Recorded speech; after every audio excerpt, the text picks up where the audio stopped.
Hallo zusammen, schön sind ihr wieder dabei. Heute gibt es ein spezielles Video. Und zwar habe ich letztes Wochenende einen Lawinenkurs im Schächental gemacht. Hier sind wir gerade am Aufstieg Richtung Bergbahn und in diesem Video will ich euch einige Takeaways mitgeben, die ich von dem Kurs mitgenommen habe. Ganz wichtig, so ein Video ersetzt keinen Lawinenkurs mit der praktischen Anwendung. Es kann aber vielleicht am einen oder anderen als Wiederauffrischung dienen. Natürlich gibt es viel mehr als das, was ich hier erzählen werde. Es wird einfach die wichtigsten Punkte sein, die mir geblieben sind beim Lawinenkurs. Mit dem Bergführer Philipp Schmidt, den ich als Kursleiter sehr empfehlen kann. Ich habe also sehr viel gelernt.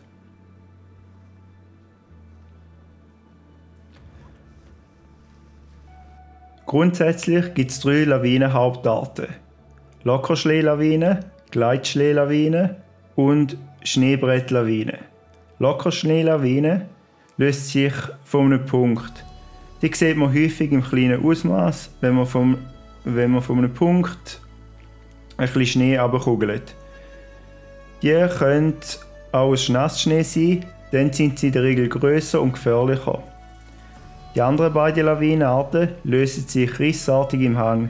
Gleitschneelawinen gleiten auf dem Boden ab, wenn der Schnee sehr nass ist und nicht mehr gut am Boden haftet. Sie können nicht durch Schneesport ausgelöst werden. Anders ist das bei Schneebrettlawinen, die häufig von Schneesportlern ausgelöst werden und auch auf eine andere Schneeschicht hinuntergleiten. Sie lösen sich, wenn eine gebundene Schneeschicht auf eine Schwachschicht trifft und die einstürzt. Die Schicht beurteilen können wir, indem wir ein Loch graben mit der Lawinenschaufel, um die Schichten zu sehen. Manchmal merkt man es auch schon beim Draufstehen oder mit dem Stock. Bei ungebundenem Schnee, also Pulverschnee, kann das nicht passieren. Das erkennen wir, wenn der Schnee hinter der Spur wieder einstürzt und sich keine schöne Spur mit einer Wand bildet. Schnee bindet sich durch Temperaturunterschied und Windeinflüsse, die den Schnee verändert.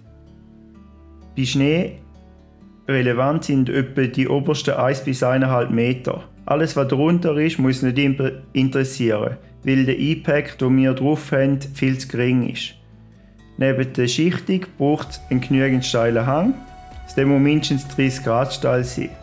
Ist der Hang an keiner Stelle so steil, brauchen wir uns also keine Sorgen zu machen, dass sich eine Schneebrettlawine lösen könnte. Daneben muss man genügend grosse Fläche haben, damit sich der Bruch fortbewegen kann. Und zu guter Letzt braucht es noch eine Last, die die Lawinen auslöst. Da können wir Schneesportler sein. Muss man einen potenziell kritischen Hang zwingend queren, kann es sich also lohnen, den einzeln zu tun in der Gruppe, um die Last auf den Hang zu minimieren. Als Vorbereitung auf eine Tour können wir das Lawinenbild studieren. Da gibt uns an, welche Lawinengefahrstufe gerade in der Region herrscht, wo wir unsere Tour machen wollen. Schächental liegt in der Innerschweiz.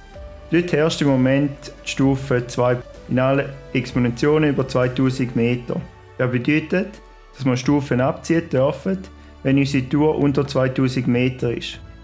Als Expositionen sind West-, Nord- und Ost angegeben. Das heisst, wenn wir die ganze Zeit ausschließlich in einem Südhang sind, das heisst in alle Richtungen inklusive Mulde, dürfen wir ebenfalls Stufen abziehen. Mulde und Rinne gelten generell als problematischer, weil dort der vom Wind bearbeitete Schnee sich ansammelt. Ist die Lawinenstufe gering, so gelten Hänge bis 40 Grad Hangneigung als relativ sicher. Bei mäßig alles bis 35 Grad, bei erheblich noch unter 30 Grad. Ab gross ist auch dort Vorsicht geboten. Zur Vorbereitung gehört zudem das Studieren von einer Karte, wo die Steilheit der Hänge eingezeichnet ist. Natürlich sollte man noch den Wetterbericht studieren. Bei schlechter Sicht ist es schwieriger vor Ort die Lage zu beurteilen. Bevor man die Tour startet, sollten alle in der Gruppe das Lawinengerät einschalten. Beim kleinen Check schaltet alle das Gerät auf Senden, ausser die Person, die auf die Gruppensuche einstellt. Alle müssen mit 1 Meter Abstand zueinander stehen. Dann geht der Checker zu einer Person an, um zu sehen, ob er ein Signal bekommt. Beim grossen Gruppencheck stellt die Person zu Beginn das Gerät auf Senden und alle anderen auf Suchen. Alle schauen, ob die Distanz zur Person bestimmt und anschliessend den kleinen Check durchzuführen. Jetzt, wie sollten wir uns verhalten, wenn wir trotz super Vorbereitung doch mal in eine Lawine geraten? Als erstes versuchen wir natürlich aus der Lawine rauszufahren, wenn möglich. Wenn das nicht möglich ist, dann tun wir die Stöcke und die Skier loswerden und, falls wir einen haben, den Airbag lösen. Dann versuchen wir möglichst an der Oberfläche zu bleiben. Merken wir, dass er da nicht geht und wir in die Lawine reingerissen werden sollten, ist es wichtig, dass wir das Maul zumachen und die Hände vor das Gesicht tun, um einen Hohlraum zu schaffen. Und dann können wir nur noch warten, bis wir von unseren KollegInnen gefunden werden.